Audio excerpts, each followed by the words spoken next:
Month 6 in the calendar of the Eternal, ninth month, 13th day, 2022. The Lord spoke to me again about the 7 ways of falling in an expansion of what He had already let know on the 12th month, 3rd day, 2019. He told me about the first, which is force. And He said like this: the self desires to take by force, or the cleverness, what does not correspond it, or is not licit. The self makes feel to the one who has it superior than everyone, inclusively believes that is superior than me. The self mistreats verbally and physically his neighbor and does not change, because for him everything must be done as he says and not as I say. Deadly satanic deception. And he went to number 2, which is sentimentality. And he said like this: the self believes itself to be a victim and plays on that side until it is confronted and discovered. And there it changes to a victimizer, where everyone is to blame for him being that way. This deadly spell lives in the one whose self is flourished in him. Cunning game of the enemy from when wickedness was found in him in heaven. And then he moved on to number 3, complacency. And he said like this: the self lives to please itself and put the needs of its neighbor last. The living self is never satisfied. It always wants more, even though it does not need it. Its trophies are both internal and external. Its intellect is to believe oneself superior in his rhetoric, his ideas, solutions, and acts. He against everyone, but no one against him. Subtle, deadly poison that the enemy inserts into the man who is not contrite of heart. The complacency of superiority in every sense before others, it is a reflection that the evil one enthrones that mind and that heart. The 4th, pride. Thus said the Lord: pride is the self that lives to exalt itself, proud to have the best, to call attention to itself among all. It dresses to be seen, combs its hair to be admired, boasts superiority, and rules everyone while he deserves to be of arms down, with an active thinking centered on what he imagines, on what he believes he needs to continue climbing position and position. This almost imperceptible satanic deception is lethally deadly to the one who carries it and also to the others who flatter him. The 5th is slander. Thus said the Lord: the self lives slandering everything and everyone, because in its believed morbid imagination is not happy because of others. It is not complete, and blames everyone for this. Everything is because of others' fault, and never its own.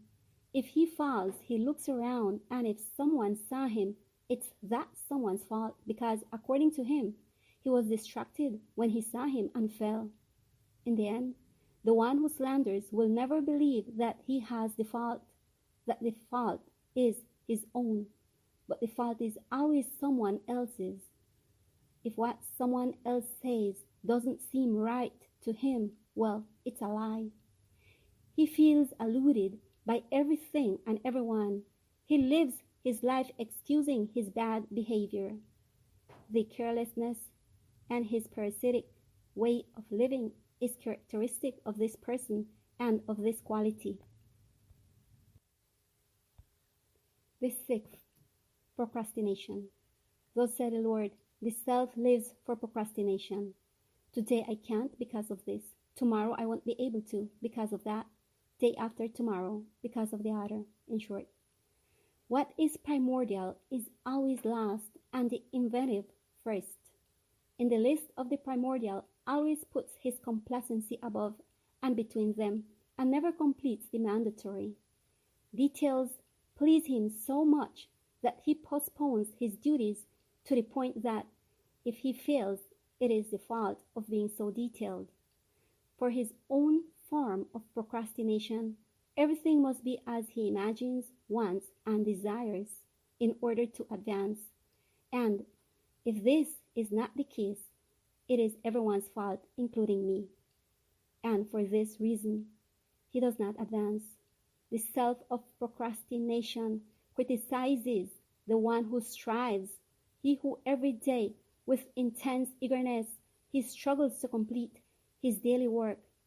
He calls him an extremist, fanatic, and abusive. The self of procrastination is a detractor, criticizing everything that does not go according to his way of seeing, acting, and thinking. This attitude, horrendously sinful, to believe that his way of being is law towards others. It is evil instigation of perdition. The seventh and last is sensuality. The self of sensuality is living in the inner and outer self constantly. This animalized carnality is nothing more than the sinful prevention of the one who lets the enemy of God and of man denigrate him to the point of making him irrational. The self of sensuality lives in its mental pleasures, looking for every opportunity to externalize them in its own complacency. This, by giving rein to this, damages his hypothalamus and his frontal lobe. His cerebellum lives dormant, like when marijuana invades the bloodstream or when methadone is introduced into the body. Just as the one who lives fighting is addicted to the adrenaline in his blood, the sensual one is addicted to testosterone by his carelessness, in intemperance, in sleeping, eating, and in all kinds of intemperance. The self of sensuality has led the human being to behave worse than animals, because they have no reasoning, and the human being, yes.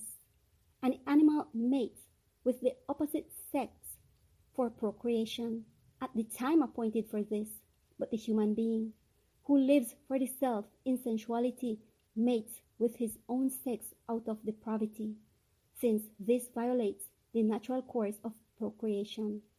And others, although with the opposite sex, that is, man and woman, practice animalized acts to feel good. They are also in dislike before me. Those who practice these perversions will not inherit eternal life. For this reason, the enemy of souls animalizes them so that in this state of carnal ecstasy, no spirituality can prevail, and those create eternal death in this. Here the Lord said no more. O beloved brothers, let us be far from all these things of these depravities and traps that the enemy has created and induced to practice the human race, the creation of the eternal, so that in such practices we dishonor our Creator and thus stay destitute of His redeeming grace. Let us analyze and act in humiliation and supplication. Let's stay at the feet of the eternal. It is my request and prayer that it be so. May the Lord bless us.